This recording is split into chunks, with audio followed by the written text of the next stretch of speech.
Om Shanti. Good morning. सो आज बाबा हम बच्चों को बहुत अच्छी बात बता रहे हैं। कई बार इस ब्राह्मण जीवन में बीमारी आ जाती है, शरीर साथ नहीं देता है, तो हम कभी कभी शरीर के पर तंग हो जाते हैं, गुस्सा करते हैं। लेकिन आज बाबा बहुत प्यार से समझा रहे हैं कि कभी भी शरीर की बीमारी आ जावे, लेकिन हमें शरीर के पर गुस्सा नहीं करना है, उससे तंग नहीं आ जाना है। क्योंकि इस समय का हमारा ये जो शरीर है बहुत बहुत वैल्यूएबल है। क्योंकि आत्मा आप देखो इसी शरीर में बैठकर बाबा को याद कर सेवा करके कितनी ऊंची लॉटरी प्राप्त कर रही है, कितना ऊंचा भाग्य बना रही है। इसीलिए बाबा कहते चलो बीमारी भी आती है तो भी बाबा को याद करके हमें खुशी की खुराक खाते हुए चलते चलना है। कई बार लोग पूछते हैं कि आप ब्राह्मण इतना सारा योग लगाते हो, बाबा को याद करते हो, फिर भी आप लोग बीमार क्यों पड़ जाते हो? आप लोगों के सामने बीमारी क्यों आती है? तो आज हम उसके कारण देखेंगे, कैसे हम लोगों को समझाएं कि भाई हमारे पास क्यों ये सारी बीमारी आती है। तो बाबा आज हम बच्चों को ये बात बता रहे हैं कि एक तो बीमारी आने का पहला कारण है कार्मिक अकाउंट्स, हिसाब किताब, कर्मों का हिसाब किताब। क्योंकि जो बाबा के बच्चे हैं उनका अन्य आत्माओं के साथ तो इतना हिसाब किताब नहीं होता है, परंतु खुद के शरीर के साथ ज्यादा हिसाब किताब रहता है। क्योंकि अन्य आत्माओं को तो वो संभाल लेंगे, इतना कोई लड़ाई झगड़ा दुनिया वालों की तरह तो होता नहीं है। जैसे मैं आपको बताऊं कि दादी गुलजार, दादी तो जब बाबा के पास आई तो 8 साल की थी। और बाबा ने दादी के लिए बोला था कि ये आत्मा पिछले 7 जन्म से पवित्र आत्मा रही है। तभी तो भगवान उस रथ का आधार लेते हैं। तो बताओ अभी इस आत्मा का क्या हिसाब किताब होगा? अन्य आत्माओं के साथ तो इतने हिसाब किताब नहीं। फिर भी दादी को कैंसर हुआ या शरीर छूटा, तो ये क्यों हुआ? क्योंकि बाबा कहते हैं कि हमारे अन्य आत्माओं के साथ नहीं है, लेकिन अपने शरीर के साथ तो कुछ हिसाब किताब रहते ही है जो हमें चुकतू करने हैं। कुछ ज्ञान योग से चुकतू करेंगे, कुछ कार्मिक अकाउंट्स के द्वारा चुकतू होते हैं, कुछ शरीर के द्वारा चुकतू होते हैं। तो इसीलिए ब्राह्मणों के पास शरीर के हिसाब किताब सबसे ज्यादा आते हैं। दूसरी बात यह है कि चलो हिसाब किताब आता है, तब लोगों को भी पता चलता है कि हम लोग भी एक साधारण आत्माएं हैं, कोई अवतार नहीं है। जैसे आप लोगों को दर्द होता है, बीमारी आती है, वैसे हमें भी बीमारी आती है, दर्द भी होता है, तकलीफ भी होती है। हमारा शरीर भी आप लोगों की तरह ही है। तो ये समझाने में सहज हो जाता है। तीसरी बात ये है कि बाबा का जो हमें ज्ञान मिला है, तो ज्ञान का प्रैक्टिकल प्रूफ कौन सा है? अचल, अडोल, स्थिर बन करके रहना। जब महान आत्माएं, उनको भी शरीर की बीमारियां आती है, तो उनको भी बाबा की इन शक्तियों का प्रयोग करके अपने को अचल अडोल बनाना पड़ता है। नहीं, जैसे दादी के सामने भी बीमारी आई थी ना कैंसर की, लेकिन दादी की अपनी अवस्था बिल्कुल अचल अडोल रही। दादी कभी भी दर्द होने पर दुनिया वालों की तरह कभी भी चिल्लाती नहीं थी। पूछने पर, दबाने पर वो कहती थी हाँ, थोड़ा-सा दर्द हो रहा है। या तो उनकी और हमारी अवस्था में ये फ़र्क होता है, क्योंकि हमारे पास ज्ञान है, हमारे पास बाबा है, तो ऐसी परिस्थितियों का हम आसानी से सामना कर लेंगे। या फिर बाबा कहते हैं चौथी बात कि जभी भी महारथी आत्माएं बीमार पड़ती है, तो दूसरी आत्माएं उनकी सेवा करती है। तो उनको कोई उन आत्माओं से सेवा लेने का उनका एम नहीं होता है, लेकिन वो आत्माएं समझती है कि हम इन महान आत्माओं की सेवा करेंगे तो हमें पुण्य, हमारा पुण्य का खाता जमा होता जाएगा। ये उन लोगों का रहम भाव होता है। जैसे सन्यासी भी गृहस्थियों के पास जाकर के भीख मांगते हैं, तो उनके संस्कार गृहस्थियों के देने के पड़ जाते हैं। कईयों में संस्कार नहीं होते हैं, तो सिखाने के लिए कुछ ऐसा कार्य करना पड़ता है। या तो इसीलिए बाबा कहते कोई सेवा में उसका असर नहीं आता है, लेकिन फिर भी ये बातें तो सामने आती है। फिर क्या होता है कि जब ऐसी योगी आत्माएं बीमार पड़ जाती है, तो इससे बहुतों की सेवा हो जाती है। हॉस्पिटल में भी आप देखो, बाबा के बच्चे तो बड़े न्यारे प्यारे दिखाई देते हैं, उनकी अवस्था भी बहुत अच्छी होती है। या तो उनको देख देख करके डॉक्टर्स को भी प्रेरणा मिलती है, नर्सेस को भी प्रेरणा मिलती है। जैसे हमारी दादियाँ हॉस्पिटल में एडमिट होती थी, या तो कितनी सारी नर्सें दौड़ दौड़ के आ जाती थी, कुछ बातें सुनती थी, तो सेवा हो जाती थी। जब दादी का पहला ऑपरेशन हुआ बॉम्बे में, या तो फिर उस समय तो माउंट आबू में तो कोई हॉस्पिटल ही नहीं था। दादी के बाद फिर नरवैर भाई को एडमिट किया गया। फिर लोगों ने रियलाइज किया कि देखो, कोई को छोटी मोटी बीमारी होती है तो अहमदाबाद बॉम्बे दौड़ना पड़ता है। तो फिर संकल्प आया दादियों को, निर्वैर भाई को, क्यों नहीं हम अपना एक हॉस्पिटल माउंट आबू में बनाए, ताकि कई आत्माओं को लाभ मिल सके। तो फिर ग्लोबल हॉस्पिटल की रचना हुई। तो ऐसे जब बीमारी आती है, तभी तो सेवा होती है ना। तो ये बीमारी भी एक सेवा का साधन हो जाता है।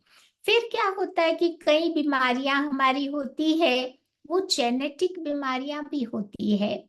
चलो, परिवार में किसी को डायबिटिक है, तो आपको भी डायबिटीज होगा। परिवार में किसी को हार्ट का प्रॉब्लम है, तो आपको भी हार्ट की तकलीफ होगी।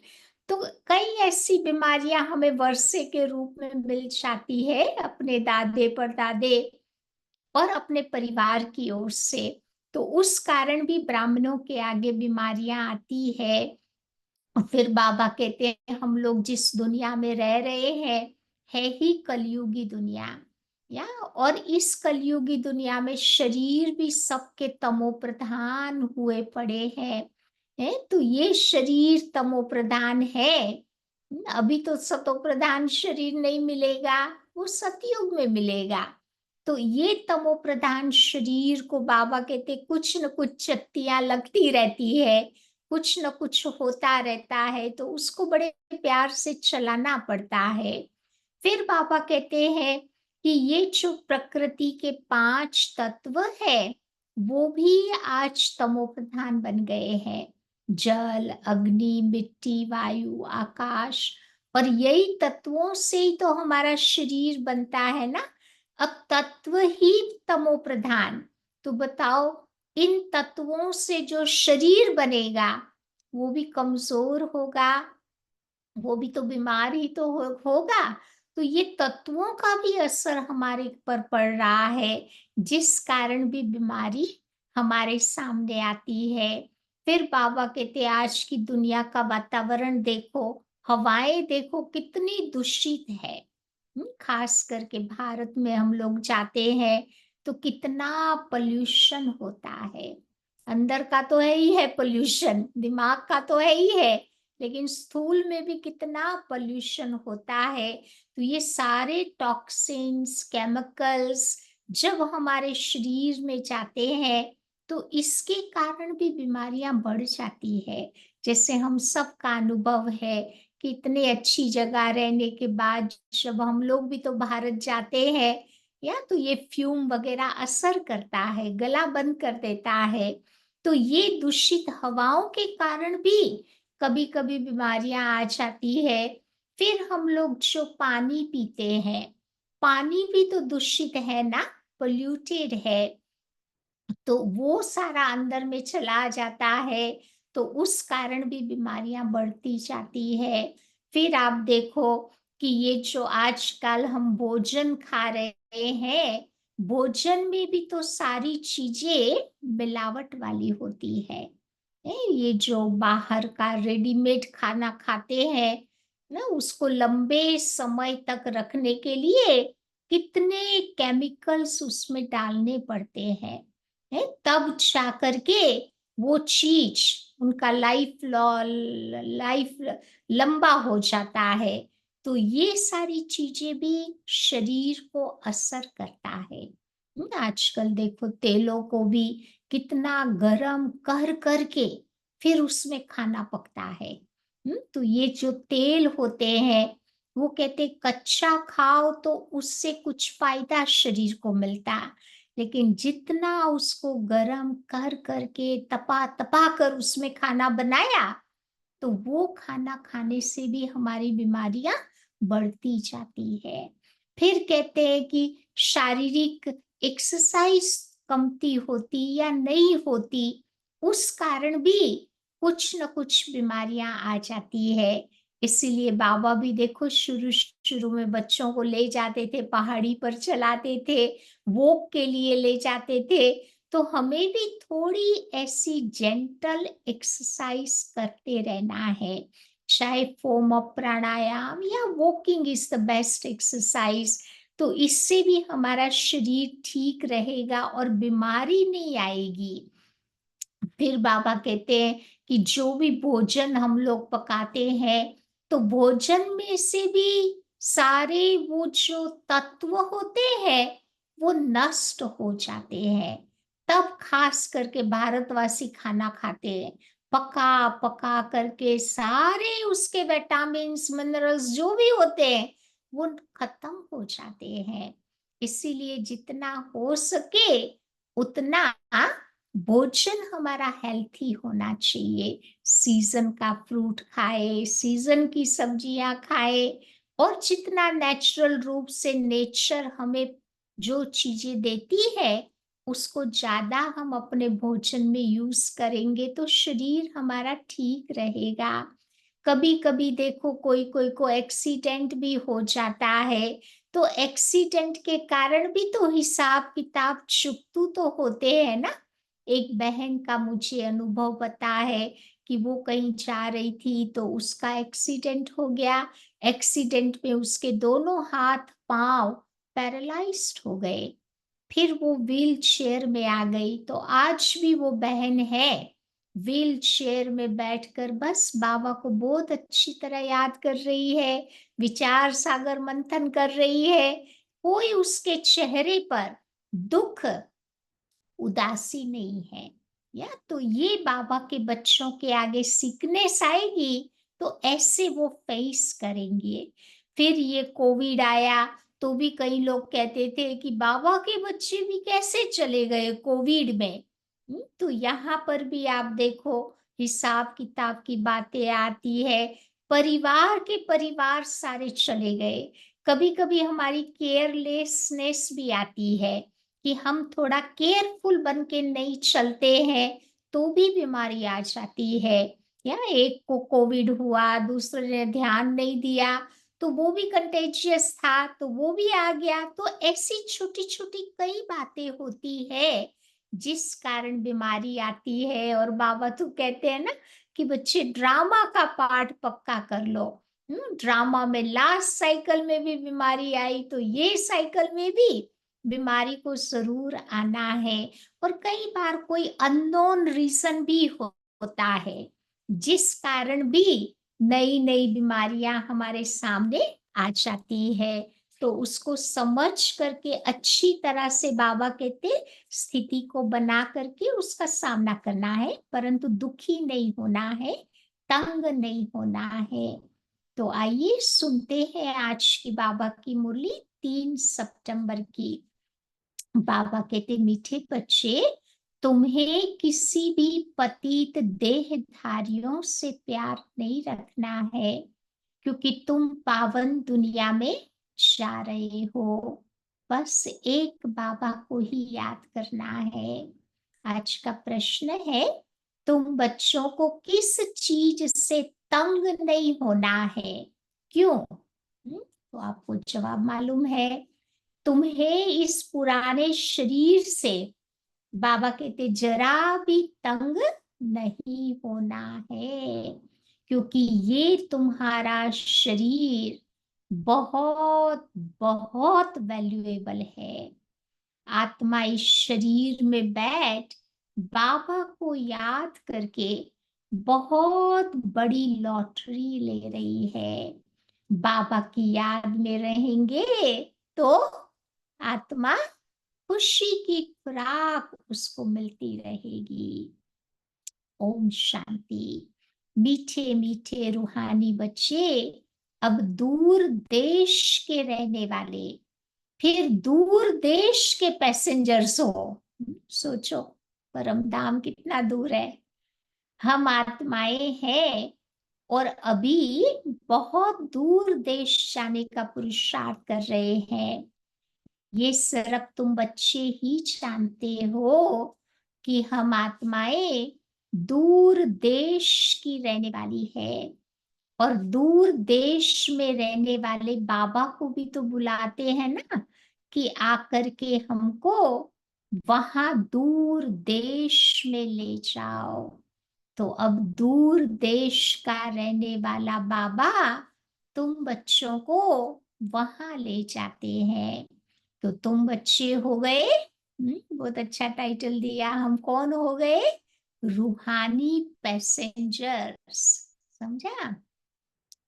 क्योंकि इस शरीर के साथ हो ना, रूह ही तो ट्रैवल करेगी, शरीर तो यहाँ छोड़ देगी, बाकी रूह ही ट्रैवल करेगी। तो रूह कहाँ जाएगी? आत्मा कहाँ जाएगी? तो रूहानी दुनिया में, जो आत्माओं की दुनिया है। तो ये है जिस्मानी दुनिया, वो है रूहानी दुनिया। तो बच्चों को बाबा ने समझाया है कि अब घर वापस जाना है, जहां से आत्मा पार्ट बचाने यहाँ आई है। ये बहुत बड़ा स्टेज है। स्टेज पर एक्ट करके पार्ट बचाकर फिर सबको वापस जाना है। तो नाटक पूरा होगा तब तो जाएंगे ना।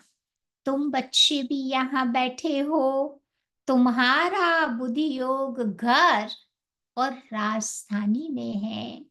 ये तो पक्का पक्का याद कर लो, क्योंकि ये गायन है कि अंत मते सो गति। अभी तुम बच्चे यहाँ पढ़ रहे हो, तुम जानते हो कि भगवान शिव बाबा हमको पढ़ाते हैं। भगवान तो सिवाय इस पुरुषोत्तम संगम युग के कभी पढ़ाएंगे नहीं। सारे 5000 वर्ष में निराकार भगवान बाप एक ही बार आकर के पढ़ाते हैं। तो ये तुम बच्चों को पक्का पक्का निश्चय है। तुम्हारी पढ़ाई भी देखो कितनी सहज है। अब घर जाना है, उस घर से तो सारी दुनिया का प्यार है। परम धाम को जानते नहीं है, लेकिन सब लोग उसे याद करते हैं। दुख आता है तो कहते हैं ना कि हे भगवान कहाँ ले चल, जहाँ सुख चैन हो। तो मुक्ति धाम जाना सब चाहते हैं, परंतु उसका अर्थ नहीं समझते। मनुष्यों की बुद्धि इस समय कैसी है और तुम्हारी बुद्धि अब कैसी बनी है, कितना फर्क है ना। तुम्हारी है स्वच्छ बुद्धि, लेकिन नंबरवार पुरुषार्थ अनुसार। सारे विश्व के आदि मध्य अंत का नॉलेज तुम बच्चे अच्छी तरह से जानते हो। तुम्हारे दिल में ये है कि अब हमको पुरुषार्थ कर नर से नारायण जरूर बनना है। यहाँ से तो पहले अपने घर में जाएंगे, तो खुशी खुशी जाना है ना। घर जाने की तो हर एक को खुशी होती है ना, दुखी थोड़ा होता है कोई।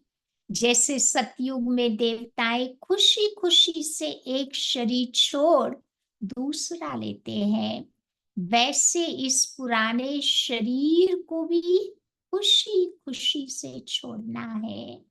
इस शरीर से भी तुम बच्चों को तंग नहीं होना है।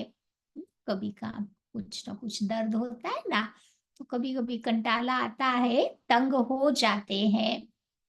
लेकिन बाबा कहते इससे भी तंग नहीं होना है, क्योंकि ये तुम्हारा शरीर बहुत बहुत वैल्यूएबल है।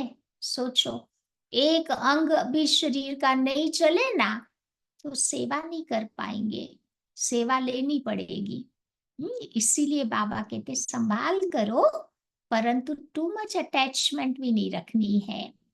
इस शरीर द्वारा ही आत्मा को बाप से लॉटरी मिलती है। जब तक पवित्र नहीं बने हैं तो घर नहीं जा सकेंगे। बाबा को याद करते रहेंगे, तभी उस योग बल से पापों का बोझा उतरेगा, नहीं तो बहुत सजा खानी पड़ेगी। पवित्र तो जरूर बनना है।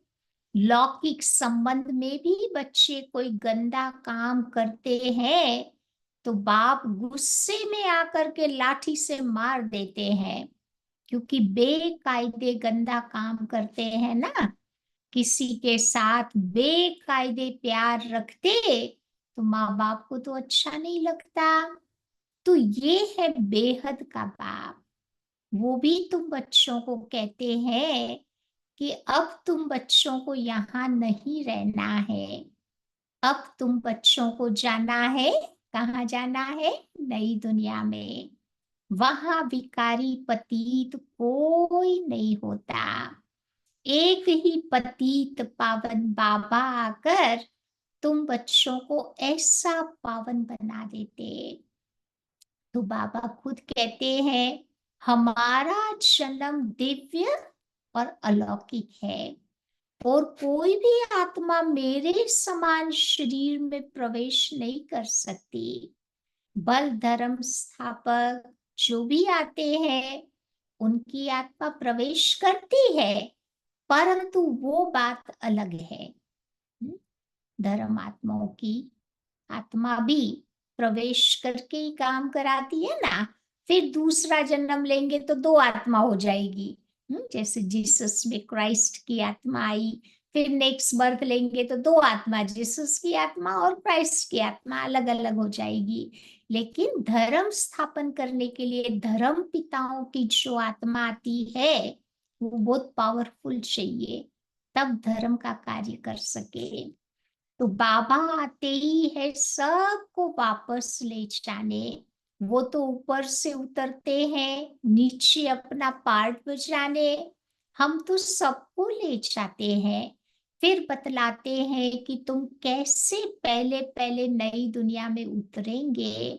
उस नई दुनिया सतयुग में बाबा कहते बगुला कोई होता ही नहीं, बाबा तो आते ही है बगुलों के बीच। जो बगुला होता है ना, गंदी चीजें खाता है ना, फिर बाबा तुमको हंस बना देता।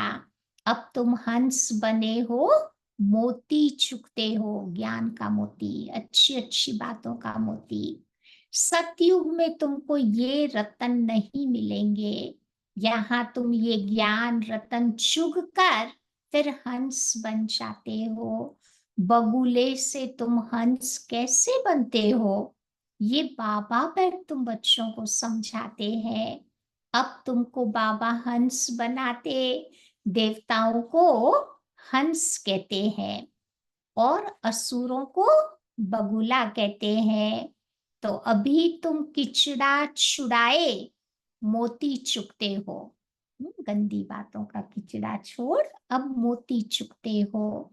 तुम ही तो पद्मा पदम भाग्यशाली है, तुम्हारे पैर में छापा लगता है पद्मों का। दुनिया में भी कहते हैं ना, जिसके पाँव में कमल का निशान होता है वो बहुत भाग्यशाली होता। तो हमारे तो हर कदम में बाबा कहते पद्मों के निशान है, उतनी ऊंची हमारी कमाई हो रही है।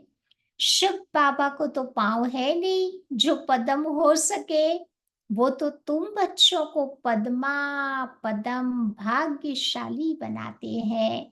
तभी तो बाबा कहते हैं कि बच्चे, मैं आया हूं तुमको विश्व का मालिक बनाने के लिए। तुम बच्चे अभी रोशनी में आ गए हो, बाकी तो सब है अंधियारे में। ये लक्ष्मी नारायण विश्व के मालिक कब और कैसे बने, ये पता ही नहीं है। 5,000 वर्ष की बात है। बाबा बैठ करके समझाते हैं, जैसे तुम आते हो पाठ बचाने, वैसे मैं भी आता हूँ। तुम निमंत्रण दे करके बुलाते हो कि हे बाबा, हम पतितों को आकर पावन बनाओ, और किसी को भी ऐसे नहीं कहेंगे। अपने धर्म स्थापक को भी कोई ऐसे नहीं कहता कि आप आकर हमको पावन बनाओ। जीसस क्राइस्ट, बुद्धा, इब्राहिम, कोई को नहीं कहेंगे, खाली भगवान को ही कहते हैं। अब क्राइस्ट अथवा बुद्ध को थोड़े पतित पावन कहेंगे। गुरु वो होता जो सबकी सदगति करे। और वो तो आते हैं तो उनके पिछाड़ी सबको नीचे उतरना है। यहाँ से वापस जाने का रास्ता एक बाबा ही बतलाता है, जो सर्व का सदगति करने वाला अकाल मूरत है। वास्तव में सदगुरु अक्षर बिल्कुल राइट है। तुम सबसे राइट अक्षर, फिर भी ये सीख लोग बोलते हैं। वो भगवान की महिमा करते हैं ना, क्या बोलते हैं भगवान के लिए, बड़ी बड़ी आवाज से कहते हैं, सतगुरु अकाल मूरत निर्भय निर्वैर। वो कितनी सारी भगवान की महिमा करते हैं ना। तो बाबा कहते हैं कि देखो, मैं तो तुम्हारे मिसल जन्म नहीं लेता, और तो सब शरीरधारी बैठ तुम्हें सुनाते हैं। तुमको अशरीरी रूहानी बाबा बैठ समझाते। इस समय मनुष्य जो कुछ करते हैं वो रॉन्ग हो जाता। क्यों? क्योंकि रावण की मत पर करते हैं। हरेक में 5 विकार है। अभी रावण का राज्य है। ये बातें डिटेल में बाबा बैठ समझाते हैं। नहीं तो सारी दुनिया के चक्र का मालूम कैसे पड़े, ये चक्र कैसे फिरता है, ये तुम बच्चों को मालूम पड़ना चाहिए ना। ये भी तुम नहीं कहते हो कि बाबा समझाओ, आप ही बाप तुम बच्चों को समझाते रहते हैं।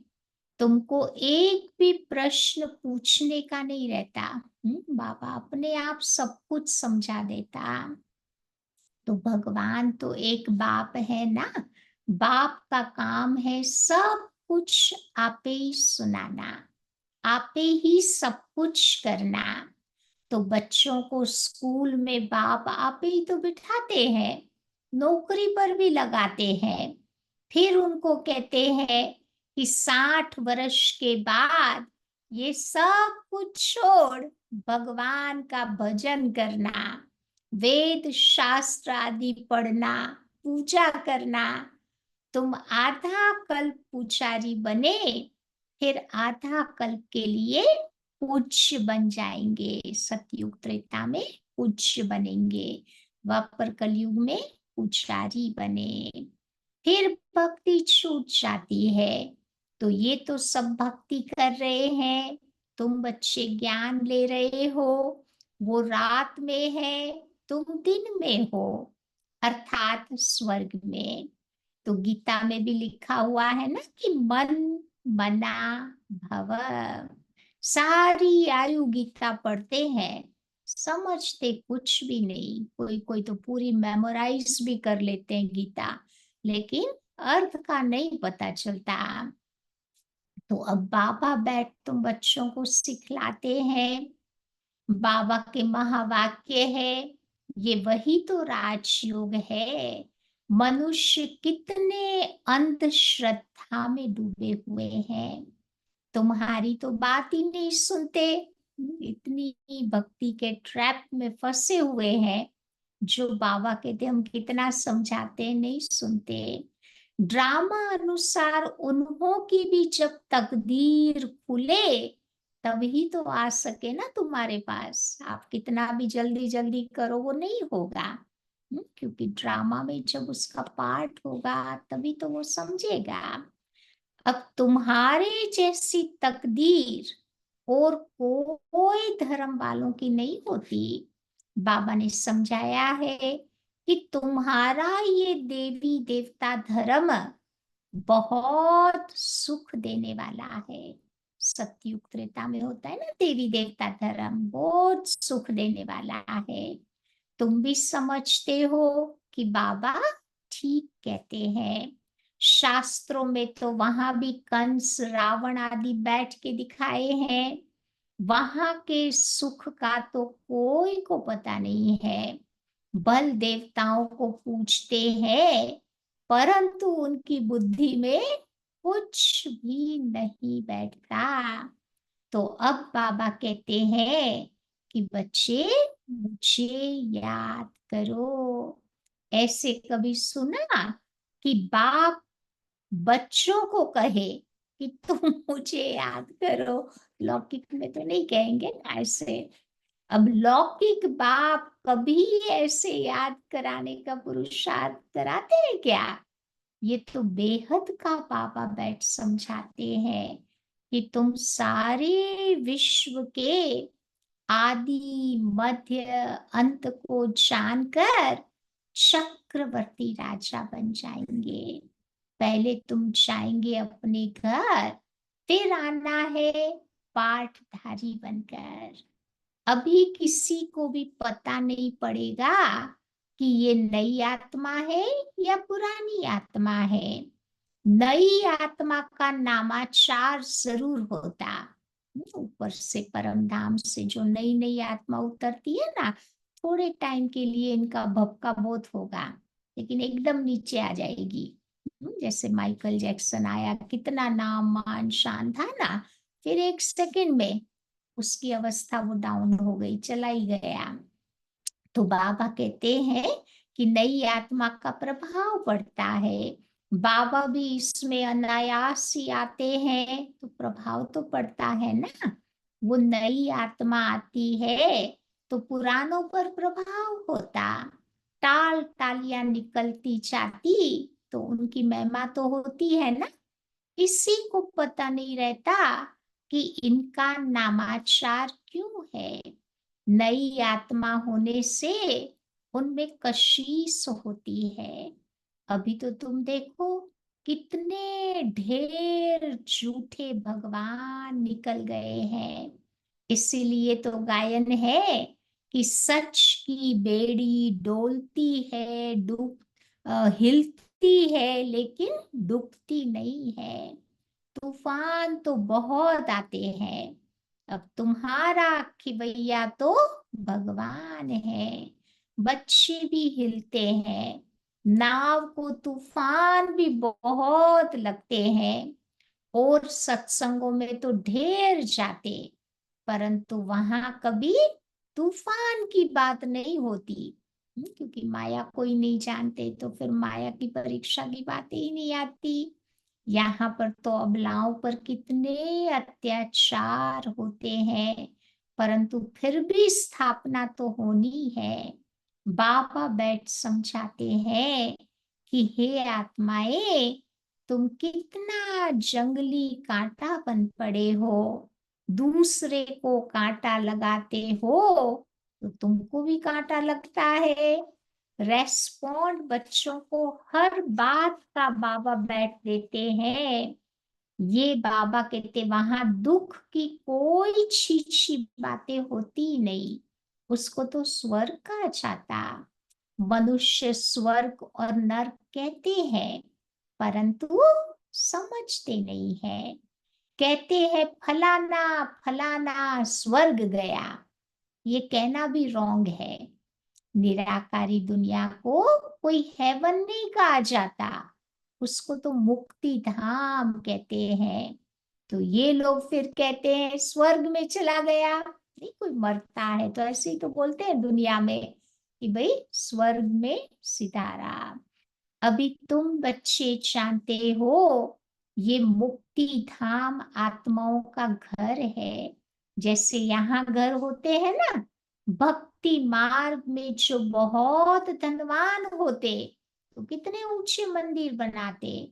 अब शिव का मंदिर देखो कैसा बनाया हुआ है। लक्ष्मी नारायण का मंदिर भी बनाते हैं, उसको तो सच्चे जेवर आदि भी पहनाते, बहुत धन रहता। अभी तो सब कुछ झूठ हो गया। पहले पहले द्वापर युग में जो मंदिर बनते थे ना, तो सच्चे जेवर देवी देवताओं को पहनाते थे। तो लक्ष्मी नारायण के मंदिर का कितना भपका होता, और शिव बाबा का मंदिर कितना सिंपल होता। हम्म, तो बाबा कहते हैं अभी तो गवर्नमेंट के डर से सच्चा छिपाए झूठ पहनते हैं।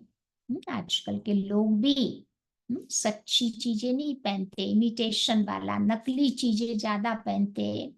अब वहां तो है ही सच, झूठा कुछ भी वहां नहीं होता। यहाँ तो देखो सच्चा होते हुए भी उसको छिपा करके रख देते हैं, लॉकर्स में रखते हैं ना, तो क्या फायदा। है लेकिन पहन नहीं सकते। अब दिन प्रतिदिन सोना महंगा होता रहता, वहां तो है ही स्वर्ग, तुमको सब कुछ वहां नया मिलेगा। नई दुनिया में सब कुछ नया। अकी चार धन था, एवरीथिंग वॉज प्लेंटी। अभी तो देखो हर चीज कितनी महंगी हो गई है। अभी तुम बच्चों को मूल वतन से लेकर सब राज बाबा ने समझाया है।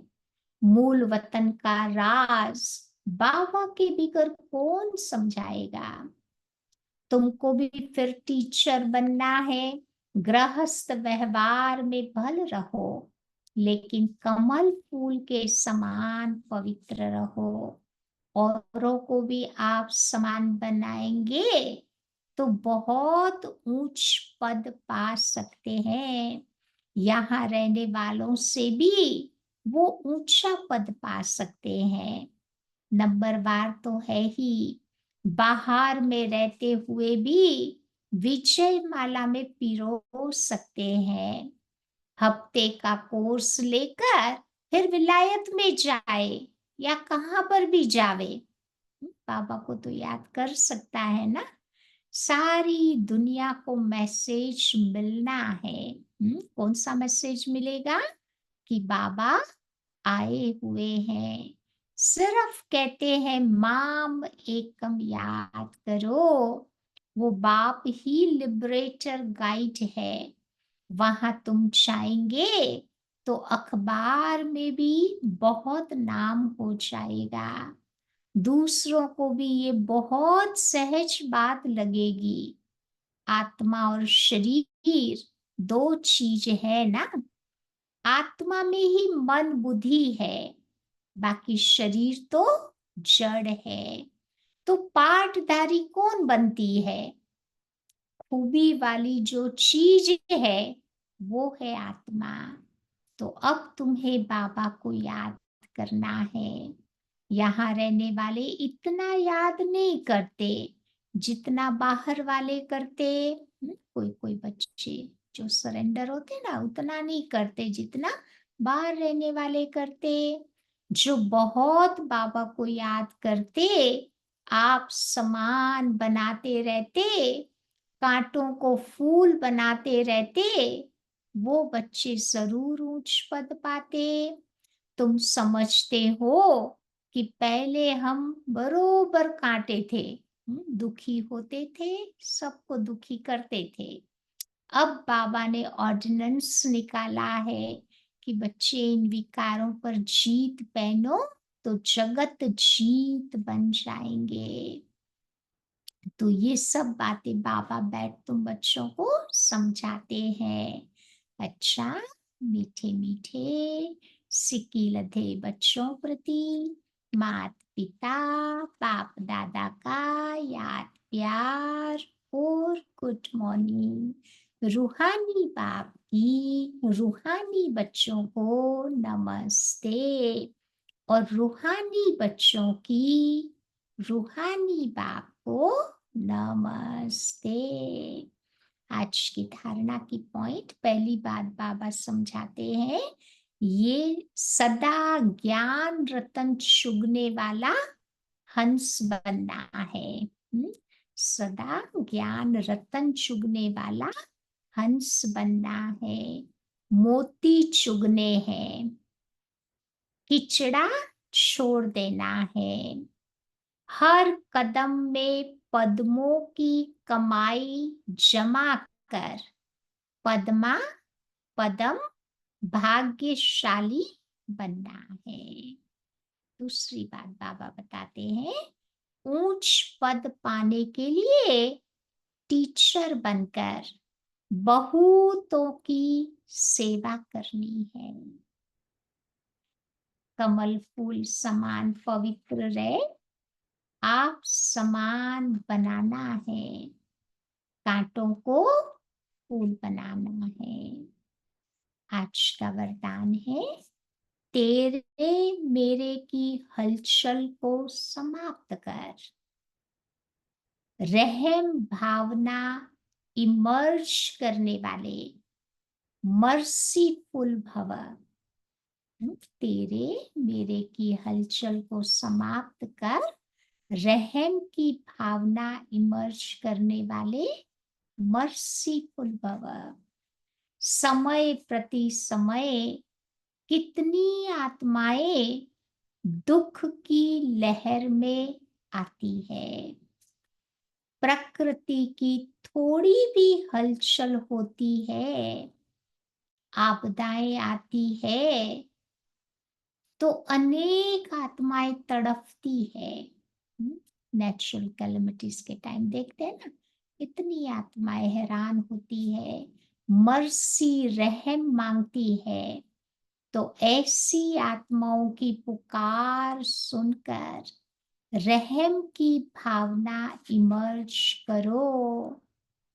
पूज्य स्वरूप मर्सीफुल का धारण करो, स्वयं को संपन्न बना लो, तो ये दुख की दुनिया संपन्न हो जाएगी। खुद को भरपूर बना लो अच्छी चीजों से, तो बाबा कहते ये दुख की दुनिया खत्म हो जाएगी। अभी परिवर्तन के शुभ भावना की लहर तीव्र गति से फैलाओ, तो तेरे मेरे की हलचल समाप्त हो जाएगी। आज का स्लोगन है, व्यर्थ संकल्पों की हथौड़ी से समस्या के पत्थर को तोड़ने के बजाय क्या करो, हथौड़ी ले करके बाबा कहते समस्या रूपी पत्थर को तोड़ेंगे तो क्या होगा, टाइम एनर्जी वेस्ट हो जाएगी ना, तो उसकी जगह हाई जंप देकर समस्या रूपी पहाड़ को पार करने वाले बनो। हाई जंप या उड़ती कला की स्टेज द्वारा बाबा कहते हैं उन समस्याओं को पार करने वाला बनना है। आज की अव्यक्ति पॉइंट है, आप दाता के बच्चे मास्टर दाता हो। दाता माना देने वाला, बाबा देता ही रहता है ना, ऐसे बाबा कहते तुम बच्चे भी देने वाले हो। दाता अर्थात संपन्न। कौन दे पाएगा? जिसके पास होगा वही तो दे सकेगा ना।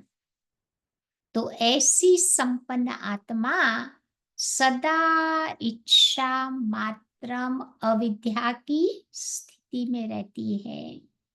उन्हें न सूक्ष्म में लेने की इच्छा, न स्थूल लेने की इच्छा होती। इच्छा मात्रम अविद्या वाली जो आत्मा होती है, उनको स्थूल सूक्ष्म में लेने की कोई इच्छा नहीं, कोई अप्राप्ति अनुभव नहीं होती जिसे लेने की उसको इच्छा हो। वे सर्व प्राप्ति संपन्न होते हैं। प्राप्ति संपन्न ही औरों को प्राप्ति करा सकते हैं। समझा? तो ऐसा इच्छा मात्र अविद्या बनना है। तो आज क्या याद रखेंगे सारा दिन? तो आज याद रखना, शरीर के पर तंग नहीं होना है, कंटाला नहीं करना है, गुस्सा नहीं करना है, परंतु समझना है कि ये बीमारी क्यों आई है। तो बीमारी के गुण भी नहीं गाना है, कारण नहीं सोचना है, सल्यूशन कि भाई उसका क्या उपाय करे ताकि ये बीमारी मेरे जीवन से दूर हो जाए और हम अच्छी तरह पुरुषार्थ करके बाबा को याद करके अपनी लॉटरी बाबा से ले लेवे, कमाई कर लेवे। ठीक है, तो चलो 2 मिनट